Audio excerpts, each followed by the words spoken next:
नमस्कार सगळ्यांना, तुमच्या सगळ्यांचं स्वागत आहे एका नवीन व्हिडिओमध्ये। आज आपण बघूया चकलीची भाजणी।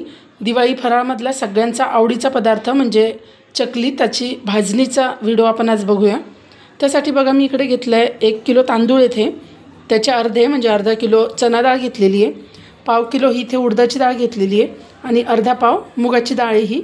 त्यानंतर बघा इकडे जिरे घेतलेले आहेत, धने आहेत, पोहे आणि साबुदाणा आणि थोडा ओवा घेतलेला आहे। आता हे सगळं छान व्यवस्थित असं भाजून घ्यायचं आहे आणि वाटीच्या प्रमाणात जर बघितलं तर मी या मापाने सगळं घेतलेलं आहे। बघा याने मी हे 4 वाट्या तांदूळ, 2 वाट्या चना डाळ, त्यानंतर 1 वाटी उडदाची डाळ घेतलेली आहे, अर्धी वाटी मुगाची डाळ घेतलेली आहे आणि साबुदाणा हे थोडं थोडं घेतलेलं आहे। साबुदाणा, पोहे, धने, जिरे, ओवा घेतलेलं आहे। मेन मुख्य माप याचं हे 1 किलो तांदूळ, अर्धा किलो चना डाळ, पाव किलो उडदाची डाळ आणि अर्धा पाव मुगाची डाळ, हे मुख्य माप आहे याचं। बाकी तुम्ही साबुदाणा किंवा पोहे स्किप करू शकता, हे आपल्या आवडीनुसार आपण घेऊ शकतो किंवा ते स्किप केले तरी चालतात। आता हे छान मंद आचेवर मी सगळं व्यवस्थित भाजून घेते, तर व्हिडिओ स्किप न करता तुम्ही शेवटपर्यंत पूर्ण बघा। व्हिडिओ आवडला तर व्हिडिओला लाईक पण करा। आता मी भाजणी भाजून घेते, त्यासाठी मी सगळ्यात आधी तांदूळ भाजून घेणार आहे। हे बघा हे तांदूळ घेतलेले आहे, हे भाजून घेते। आता सगळ्यात आधी हे सगळे तांदूळ टाकून घेते आणि मंद आचेवर आपल्याला हे तांदूळ आता भाजून घ्यायचे। असा तांदूळ फुलल्यासारखा दिसतो भाजल्यानंतर, तोपर्यंत आपल्याला हे तांदूळ भाजून घ्यायचे। आता मंद आचेवरच ही भाजणी भाजून घ्यायची आपल्याला। भाजणी जर चांगली भाजल्या गेली तर आपली चकली खमंग आणि खुसखुशीत होते, त्यामुळे भाजणी ही व्यवस्थित भाजल्या गेली पाहिजे। आता हे सगळे तांदूळ मी असेच मंद आचेवर व्यवस्थित असे भाजून घेते। हळूहळू बघा हे दिसत आहेत, भाजत आलेले दिसत आहेत हे तांदूळ।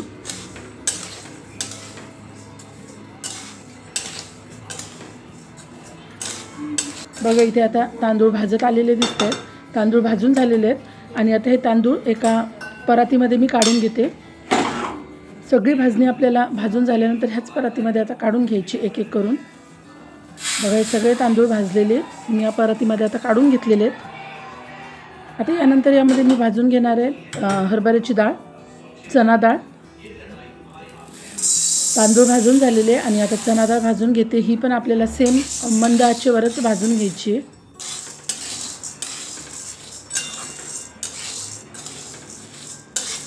बघा डाळ पण इथे भाजून झालेली आहे आणि डाळ पण आता मी त्याच परातीमध्ये काढून घेतलेली आहे। ह्यानंतर आपल्याला भाजून घ्यायची उडदाची डाळ। ही उडदाची डाळ भाजत असताना घरामध्ये खूप छान असा सुगंध येतो। बघा इथे उडदाची डाळ पण छान अशी भाजलेली आहे, खूप छान असा सुगंध दरवळतो ही डाळ भाजत असताना। ही डाळ पण आता त्याच परातीमध्ये काढून घेणार आहे। यानंतर आता मुगाची डाळ मी भाजून घेणार आहे। मुगाची डाळ भाजायला जास्त वेळ लागत नाही, मुगाची डाळ पटकन भाजल्या जाते।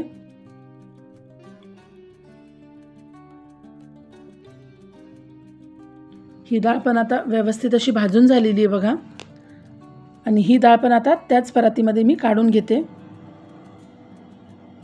यानंतर मी पोहे भाजून घेणार आहे। आपण कांदे पोहेसाठी जे पोहे वापरतो तेच पोहे मी इथे वापरलेले आहेत। ते पोहे पण आता मी व्यवस्थित असे भाजून घेणार आहे। या पोह्यामुळे आपली चकली छान अशी खुसखुशीत होते। अगदी 1 मिनिटभर मी हे पोहे भाजून घेते आता।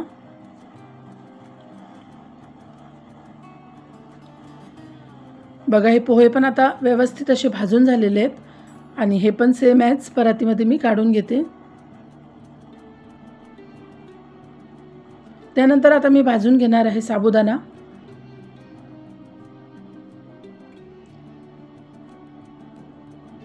व्यवस्थित असा हा साबुदाणा आता भाजून घ्यायचा आहे। आता या साबुदाण्यामध्येच मी धने, जिरे आणि ओवा हे तिन्ही पण टाकून घेणार आहे आणि साबुदाण्यासोबतच हे तिन्ही पण भाजून घेणार आहे। भाजणीमध्येच हे धने, जिरे आणि ओवा घ्यायचे, म्हणजे खूप छान चव लागते चकलीची। बघा मी सगळं इथे टाकून घेतलेलं आहे, धने, जिरे आणि ओवा। तेच आता सगळं व्यवस्थित साबुदाण्यासोबत भाजून घेते।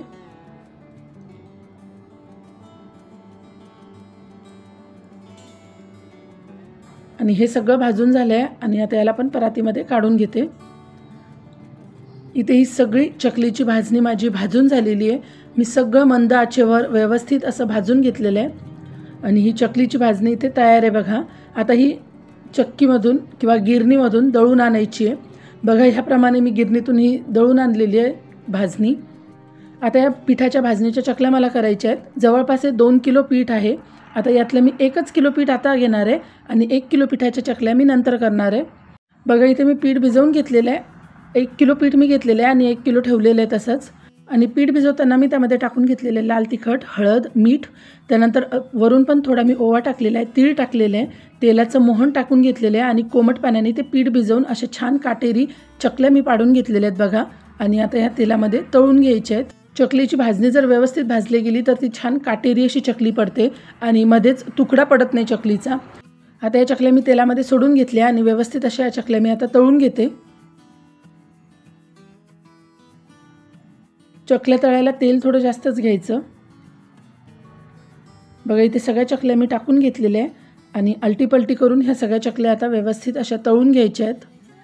या सगळ्या चकल्या मी व्यवस्थित अशा तळून घेते आता।